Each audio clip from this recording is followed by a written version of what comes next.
అదే RTV app వార్తల్ని క్షణాల్లో చదివే అవకాశం ఉంటుంది. ఒక న్యూస్ పేపర్, ఒక టెలివిజన్ ఛానల్ మీ చేతుల్లో ఎప్పుడూ ఉంటాయి. ఈరోజు గుంటూరు పట్టణానికి ప్రెస్ కాన్ఫరెన్స్కి రావడానికి కారణం 4-5 అంశాలు మీ ముందు ప్రస్తావించేదానికి రావడం జరుగుతూ ఉంది. మొదటిది, మొన్న రాజ్యాంగ సవరణ 130. రెండవది, రష్యా నుంచి దిగుమతులు, చమురు దిగుమతులు. మూడవది బ్యాంకులు. నాలుగవది గిట్టుబాటు ధర, రైతులు, సినిమా ప్రొడ్యూసర్లు. ఐదవది శ్రీలక్ష్మి. మొన్ననే పార్లమెంట్లో అమిత్ షా ఒక రాజ్యాంగ సవరణ బిల్లును తీసుకొని వచ్చాడు. ఆయన చెప్పడం, మోడీ గారు కూడా చెప్పారు ఎక్కడనో, మరి అవినీతిని నిర్మూలించేదానికి మరి ఇతర కారణాల ద్వారా నేను 130వ రాజ్యాంగ సవరణ తీసుకొస్తున్నట్టుగా ఇద్దరు పలు ప్రాంతాల్లో చెప్పారు. దీన్ని నేను ఖండిస్తున్నాను. ఇది మంచిది కాదు భారతదేశానికి. ప్రతిపక్ష పార్టీలను నాశనం చేసేదానికి తీసుకొచ్చినటువంటి ఈ రాజ్యాంగ సవరణ. మరి ప్రతిరోజు ధర్నాలు చేస్తుంటారు. ధర్నా చేసిన వాళ్ళు కూడా ఒక 30-40 రోజులు వేస్తున్నారు కమ్యూనిస్టుల్ని. దీనికి ఆయన ప్రాతినిధ్యం కోల్పోవాలన్నా? ఈ ప్రతి ముఖ్యమంత్రి పైన 10 కేసులు పైన ఉన్నాయి. ఎవరు తక్కువగా లేరు. చంద్రబాబు నాయుడు పైన కూడా ఏదో 10-20 కేసులు ఎక్కడి నుంచి వచ్చాయో నాకు తెలీదు. 10-20 కేసులు ఉన్నాయి.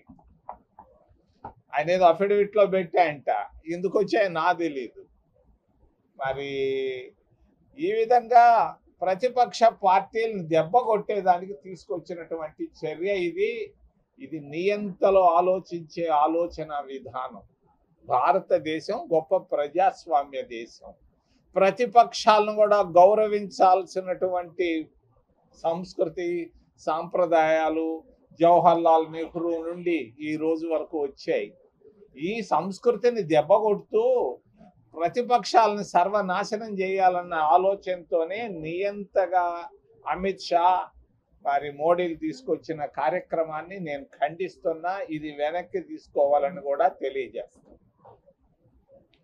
రెండవది, రష్యా దిగుమతులు. ఈ మధ్య ప్రతిరోజు రష్యా నుంచి చమురు దిగుమతులు అని అంటున్నారు. దీంట్లో చాలా మతలబు ఉంది. ఈరోజు మీరు వచ్చేటప్పుడు పెట్రోల్ పట్టించుకున్నారు స్కూటర్లకి. నిన్నో ఈరోజు 110 రూపాయల దాకా కడుతున్నారు. డీజిల్కి 100 రూపాయలు కడుతున్నారు. వాస్తవం ఏంటంటే 2-3 ప్రాంతాల నుంచి మనం చమురుని దిగుమతి చేసుకుంటున్న భారతదేశం. ఒకటిది ఇరాన్ నుంచి, రెండవది వచ్చేసి రష్యా నుంచి. ఇరాన్ నుంచి వచ్చేటువంటి ధర, దిగుమతి ధర మనం పెట్రోల్ బంకుల్లో మనం పే చేస్తున్నట్టుగా ఉంది. రెండోది, రష్యా నుంచి కూడా మనం దిగుమతులు చేసుకుంటున్నాం చమురుని. మరి వాళ్ళు దాదాపుగా 75% తగ్గించి, ఇరాన్ కంటే తగ్గించి చౌకగా ఇండియాకి ఇస్తున్నారు. మనం పోయేసి అక్కడ పోయి పెట్రోల్ బంకులో మనం తీసుకుంటున్నాం. అదే ధర మనం పే చేస్తున్నాం. 100 రూపాయలు, 110 రూపాయలు ఆయిల్కి, దీనికి, దానికి. మరి నేను సూటిగా అడుగుతున్నాను నరేంద్ర మోడీ గారిని, రష్యా నుంచి చౌకగా వస్తుంది కదా, లీటర్ 25 రూపాయలకు వస్తా ఉంది కదా చమురు. ఈ చమురుని ఎవరికి మీరు సప్లై చేస్తున్నారు? మిలియన్ల లీటర్లు మీరు దిగుమతి చేసుకుంటున్నారు. ఇది ఏ ప్రైవేట్ కంపెనీలకి చౌకగా ఇస్తున్నారు? మరి పెట్రోల్ బంకులకి, తర్వాత ఈ సప్లై చేసే హెచ్పిసిఎల్కి, ఐఓసిఎల్కి, వీటికి ఎంతగా మీరు ఇస్తున్నారు? ఆ చమురు దిగుమతిలో మతలబు ఉంది. డబ్బు బాగా దంచుతున్నారు. అవినీతి లేదని వాళ్ళు చెప్తున్నారు. ఈ చమురు దిగుమతుల్లో ఈ వచ్చిన ముడి చమురుని ఎవరెవరికి ఇస్తున్నారు, ఎవరి దగ్గర ఎంత తీసుకుంటున్నారు అన్న సంగతి దేశ ప్రజలకు తెలియజేయాల్సిన బాధ్యత భారతీయ జనతా పార్టీ పైన ఉంది. నేను సూటిగా అడుగుతున్నాను చమురు మంత్రిని. ఆయన ఏదేదో చెప్తుంటాడు, కానీ ఇక్కడ చెప్పమని నేను అడుగుతున్నా. మూడో విషయం బ్యాంకులు. ఈరోజు ఎవరి దగ్గర డబ్బు లేదు. డబ్బు కావాలంటే బ్యాంకుకు పోవాలి. బ్యాంకు పోయినా 10 సార్లు అడిగితే కానీ, 20 సార్లు అడిగితే కానీ వాళ్ళు ఇవ్వరు, బతిలాడుకోవాలి. 10-20 కాగితాలు ఇవ్వాలి. ఇస్తే ఏదో లోన్లు ఇస్తున్నారు. రైతులకి, నిరుద్యోగులకి, విద్యార్థులకి, మహిళలకి, పేదవాళ్ళకి అసలు ఇవ్వటం లేదు. 5% కూడా ఇవ్వటం లేదు దేశంలో. ఈ రైతులు వీళ్ళందరికీ కలిపి 95% లోన్లు పెద్దవాళ్ళకి ఇస్తున్నారు. గత 11 సంవత్సరాల్లో మరి కొన్ని ఎన్పిఏలు అయినాయి. మరి దాదాపు కాదు, కరెక్ట్గా 14.5 లక్షల కోట్ల రూపాయలను బ్యాంకుల నుంచి రుణమాఫీ చేయడం జరిగింది. 14.5 లక్షల కోట్ల రూపాయల రుణమాఫీ చేయడం జరిగింది. ఎవరికి రుణమాఫీ చేశారు? విద్యార్థులకు కాదు, రైతులకు కాదు, నిరుద్యోగులకు కాదు, మహిళలకు కాదు, పేదలకు కాదు. 100 కోట్ల రూపాయలు పైబడినటువంటి ఎన్పిఏలు. ఈ ఎన్పిఏలకు రుణమాఫీ చేయడం జరిగింది ఎన్డీఏ ప్రభుత్వం. గత 11 సంవత్సరాల్లో మోడీ ప్రభుత్వం. నేను నిర్మలా సీతారామన్ని సూటిగా అడుగుతున్నాను, నువ్వు 14.5 లక్షల కోట్ల రూపాయల రుణమాఫీ చేశావు కదా, ఎవరికి రుణమాఫీ చేశావు? గుజరాత్ రాష్ట్రంలో ఎంత చేశావు? ఆంధ్రప్రదేశ్ రాష్ట్రంలో ఎంత చేశావు? తెలంగాణలో ఎంత చేశావు? కర్ణాటక, తమిళనాడులో ఎంత చేశావు? ఎవరికి చేశావు ఈ రుణమాఫీ? 14.5 లక్షల కోట్లు అంటే చిన్న మొత్తం కాదు. ఇంత పెద్ద మొత్తాన్ని నువ్వు ఎవరికి రుణమాఫీ చేశావు? మరి దీంట్లో మతలబు ఉంది. రుణమాఫీలో 10% తీసుకున్నారు పెద్దలు, బీజేపీ పెద్దలు. 10%. ఈ 10% అంటే 1 లక్ష కోట్ల రూపాయలు రుణమాఫీల ద్వారా సంపాదించారు. ఎవరు తీసుకున్నారు ఈ డబ్బు? వీరు సూత్రధారి ఎవరు, పాత్రధారి ఎవరు? నేను సూటిగా అడుగుతున్నాను భారతీయ జనతా పార్టీని. మేము నిజాయితీగా ఉన్నాం, మేము చాలా మంచి వాళ్ళమని చెప్పుకుంటున్న భారతీయ జనతా పార్టీని ఈ రష్యా చమురు దిగుమతుల్లో వచ్చినటువంటి ముడి సరుకు ఎవరికి ఇస్తున్నారు? రెండవది, ఎవరెవరికి బ్యాంకు రుణమాఫీ చేశారు, వాళ్ళ దగ్గర ఏం తీసుకున్నారన్న విషయాన్ని స్పష్టం చేయాల్సిన అవసరం భారతీయ జనతా పార్టీ పైన ఉందని తెలియజేస్తున్నా. నాలుగో విషయం గిట్టుబాటు ధర. పాపం వరి ధాన్యం వేసుకున్నా, లేకపోతే ఇంకొకటి వేసుకున్నా, పొగాకు కానీ గిట్టుబాటు ధర లేక కష్టాలు పడుతున్నాడు రైతు. ఖర్చులు, మరి వచ్చినటువంటి ఆదాయం ఖర్చులు సరిపోతుందే కానీ కొంచెం కష్టాలు నష్టాల్లో వెళ్తున్నాడు రైతు.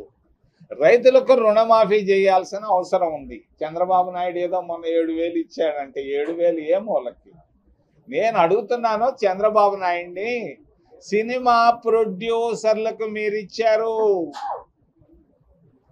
సినిమా పేరు చెప్పదలుచుకోలేదు. మీకు తెలుసా ఆ సినిమా? హరిహర శంభో ఏదో ఒకటి వచ్చింది, వీరమల్లు. మరి వాళ్ళకి నువ్వు టికెట్లకి నువ్వు ఎంత ప్రీమియం ఇచ్చావు? ఎంత వాళ్ళకి ప్రొడ్యూసర్లకు సహాయం చేసేదాని కొరక సినిమా టికెట్లకు నువ్వు ఎంత సహాయం చేసావు? రైతులకు ఎంత సహాయం చేసావు? ఓ చంద్రబాబు నాయుడు, నువ్వు ఈరోజు ఎక్కడనో ఉన్నావు. మరి విశాఖపట్నంలో ఉన్నట్టుంది, ఈరోజు చిత్తూరుకు, కుప్పంకి వెళ్తున్నా. నువ్వు ఎక్కడున్నా చెప్పాల్సిన బాధ్యత మీ పైన ఉందని తెలియజేస్తూ, ముఖ్యంగా ఎన్నో అంశాలు ఉన్నాయి. ఈరోజు వాళ్ళ గురించి ఎక్కువగా మాట్లాడకుండా సినిమా ప్రొడ్యూసర్లకు ఎంత గిట్టుబాటు ధర ఇచ్చావు, రైతులకు ఎంత గిట్టుబాటు ధర ఇచ్చావు, దీన్ని నువ్వు స్పష్టం చేయాల్సిన అవసరం ఉందని రాష్ట్ర ముఖ్యమంత్రి గారికి తెలియజేస్తూ ఒక చిన్న విషయాన్ని గురించి మీకు చెప్పదలుచుకున్నా. నాకు బాధేసింది నిన్న మొన్న పేపర్లో చూసి. ఒక మహిళ కాపు వర్గంలో నుంచి కష్టపడి చదువుకొని 22 ఏళ్లకో 21 సంవత్సరానికో ఐఏఎస్ ఆఫీసర్ అయింది. చీఫ్ సెక్రటరీగా 5 సంవత్సరాలు ఉండాల్సినటువంటి మహిళ. మరి ఆమె కాపు వర్గానికి సంబంధించినటువంటి మహిళ. ఆ అమ్మ పోయి ఒక ఎస్సీని పెళ్లి చేసుకుంది, ఒక ఐపీఎస్ ఆఫీసర్ని. కాపు ఎస్సీల కాంబినేషన్లో పోతున్నటువంటి కుటుంబం. మరి ఆ మహిళ పేరు శ్రీలక్ష్మి. మరి ఆ శ్రీలక్ష్మిని గురించి మధ్య చాలా విమర్శలు వచ్చాయి, వ్యక్తిగత విమర్శలు. దాన్ని నేను ఖండిస్తున్నా. వైసీపీ వాళ్ళు వ్యక్తిగత విమర్శలు శ్రీలక్ష్మి పైన చేసిన, ఒక ఐఏఎస్ ఆఫీసర్ పైన చేసిన విమర్శలు నేను ఖండిస్తున్నా. అక్కినేని నాగేశ్వరరావు, ఎన్టీ రామారావు విగ్గులే 10,000 20,000కు మించలేదు. ఆమెకు 11 విగ్గులు ఉన్నాయని నీకెట్ట తెలుసా బంగారు? ఏం 20 ఉండకూడదా, 2 ఉండకూడదా? ఎందుకు ఇది? 11 విగ్గులు, 55 లక్షల రూపాయలు. ఏంటి విమర్శ? ఒక మహిళ పైన, విగ్గులు పైన. అసలు ఆమె పాపం వేసుకుంటుందో లేదో నాకు ఆమె తెలుసు. జిల్లా కలెక్టర్గా నేను కలిసి 20-30 ఏళ్ళు దాటేసి 30 ఏళ్ళు దాటింది. కానీ నేను ఆ మహిళ పైన వచ్చిన విమర్శను, ఐఏఎస్ అధికారిని పైన వచ్చిన విమర్శలు నేను ఖండిస్తున్నా. మరి అంతేకాదు చీర 1.5 లక్ష. అయ్యా, ఇది దుర్మార్గం. పండగ పూట ఒక చీర కట్టుకుంటారు, ఎవరో ఒకరు అధికారులకి ఇస్తారు చీరలు, దానిపైన కూడా విమర్శ. తప్పు ఇది. వైసీపీ ఆలోచన విధానాన్ని నేను ఖండిస్తున్నా. మరి ఒకటి మాత్రం తెలియజెప్పాలనుకుంటున్నాను. ఈ రాజశేఖర రెడ్డి ముఖ్యమంత్రిగా ఉన్నప్పుడు ఎక్కడ సంతకాలు పెట్టమంటే పెట్టినటువంటి ఆఫీసర్ అమ్మ ఆ శ్రీలక్ష్మమ్మ మరి పెట్టి జైలుకు పోయింది. ఆ జైలుకు పోయి కష్టాలు పడుతూ కోర్టుల చుట్టూ తిరుగుతూ ఆమె కెరియర్ని పొంగొట్టుకుంది. ఆ అమ్మ 5 సంవత్సరాలు కాదు, చీఫ్ సెక్రటరీ కాదు, క్యాబినెట్ సెక్రటరీ కూడా అవుద్దనుకున్నాను 30 సంవత్సరాల నాడు. మరి ఆ ముఖ్యమంత్రిగా ఉన్న రాజశేఖర రెడ్డి ఆయన ఏం చెప్పాడో, ఈమె ఎక్కడ సంతకాలు పెట్టిందో తెలియదు. వాళ్లే ఈమెను విమర్శించడం దారుణం, దుర్మార్గం. ఒక మహిళ పైన ఈ విధమైన విమర్శలు మంచిది కాదు. మరి శ్రీలక్ష్మి, నేను ఆమె పైన వచ్చినటువంటి చర్యలు నేను ఖండిస్తూ ఏదైనా ప్రశ్నలు ఉంటే అడగమని మిమ్మల్ని చేతులెత్తి ప్రార్థిస్తున్నా. నా ప్రక్కనే ఉన్నటువంటి ఆయన పేరు విజయేంద్ర, కాంగ్రెస్ ఎస్సీ లీడర్.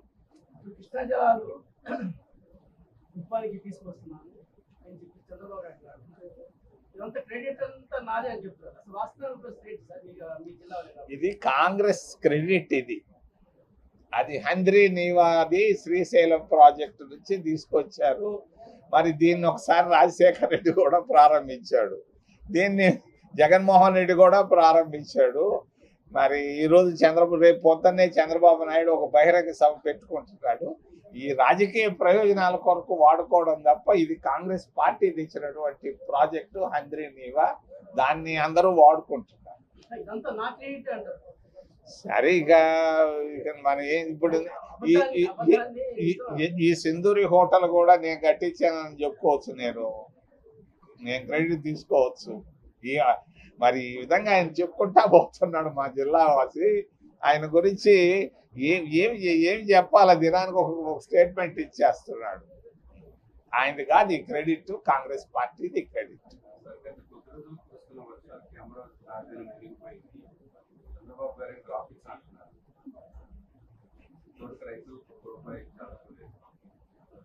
ఇది నేను మన క్రితంలో వచ్చినప్పుడే చెప్పాను. ఆయన చెప్పిన దేవతల రాజధాని కాదు, ఇది నీళ్లలో రాజధాని అని. నీళ్లు వచ్చినాయి, మొన్న వచ్చినప్పటికీ అంత ఎత్తున వచ్చినాయంట.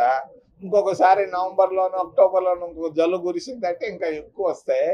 ఇది ఆయన ఎందుకు ఆ నిర్ణయం తీసుకున్నాడో అమరావతి పైన నాకైతే తెలియదు. కానీ రాయలసీమ వాసులంతా దీన్ని ఇష్టపడతారు. ఇది వాస్తవం.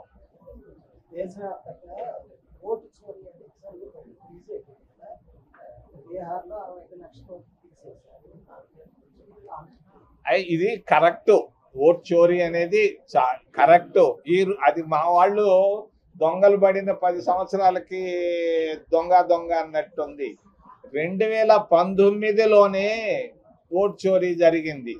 115 లోక్సభ నియోజకవర్గాల్లో నరేంద్ర మోడీ గారు అని చెప్పను కానీ మరి ఆ ఎలక్షన్ కమిషను ములాఖాత్ కలిసిపోయినాయి.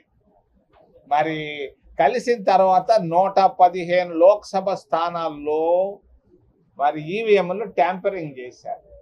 నా ఉప ఎన్నికప్పుడు కూడా ఈ ఈవీఎంలు ట్యాంపరింగ్ జరిగాయి. ఈ విధంగా చేసుకుంటూ పోతున్నారు. 2019లో చేశారు, 24లో చేశారు, రేపు బీహార్లో కూడా చేయబోతున్నారు. ఈ ఎలక్షన్ కమిషన్ అపాయింట్మెంట్లు సరిగ్గా లేవు. ఎందుకు లేదు అని మీరు అడగొచ్చు. ఒకప్పుడు శేషన్ ఉన్నాడు, నీతిగా నిజాయితీగా పోతున్నాడు. ఎలక్షన్ కమిషన్లో 3 సభ్యులు ఉంటారు. దీన్ని అపాయింట్మెంట్ ఎలక్షన్ కమిషనర్ను సెలెక్ట్ చేసేదానికి. ఒకప్పుడు చీఫ్ జస్టిస్ ఆఫ్ ఇండియా ఉండేవాడు. ఈరోజు చీఫ్ జస్టిస్ ఆఫ్ ఇండియా లేడు. ఆ కమిటీలో నుంచి భారతీయ జనతా పార్టీ ఎన్డీఏ ప్రభుత్వం తీసేసి అమిత్ షా మోడీలు ఇద్దరే కలిపి ఎలక్షన్ కమిషనర్ని చీఫ్ ఎలక్షన్ కమిషన్ సెలెక్ట్ చేసుకుంటూ దొంగోట్లు రాసుకుంటూ దొంగోట్లు వేసుకుంటూ వెళ్తున్నారు. దీన్ని మేము ఖండిస్తున్నాం. రాబోయేది కాంగ్రెస్ పార్టీ ఆంధ్రప్రదేశ్ రాష్ట్రంలో చాలా మందికి తెలియదు. ప్రజలు విసిగిపోయి ఉంటారు. నేను ఈ మధ్య తిరుగుతున్నాను పాదయాత్రల పేరు పెట్టి. పాదయాత్రలో గమనిస్తున్నాను ప్రజానాడి. ఇద్దరు ప్రాంతీయ పార్టీలు 2 కొలాప్స్ అవుతున్నాయి. రాబోయేది జాతీయ పార్టీ. ఇది వాస్తవం, ఎవరు నమ్మరు. ఎందుకంటే మీరు గ్రౌండ్కు పోవటం లేదు, మీరు రౌండ్లు వేయటం లేదు. నేను గ్రౌండ్కు పోతున్నా, రౌండ్లు వేస్తున్నా, నాకు తెలుసు ప్రజానాడి. 29 నాటికి రాబోయేది ఆంధ్రప్రదేశ్ రాష్ట్రంలో కాంగ్రెస్ పార్టీ, అక్కడ ఢిల్లీలోనూ రాబోయేది కాంగ్రెస్ పార్టీ. జోస్యం కాదు, వాస్తవం. వాస్తవంలో వాస్తవం. ఇది ఎందుకనంటే ఒక్కసారి ఇస్తారా? అంతకుముందు నేను తిరుగుతా ఉంటే, విభజన తర్వాత నేను తిరుగుతా ఉంటే నా పైన ఉమ్మేసిన వాళ్ళు, తూ అన్న వాళ్ళు ఇప్పుడు రా అంటున్నారు. ఎందుకయ్యానంటే మీరే మేలు కదా వాళ్ళకంటే అని అంటున్నారు. ఇది వాస్తవం.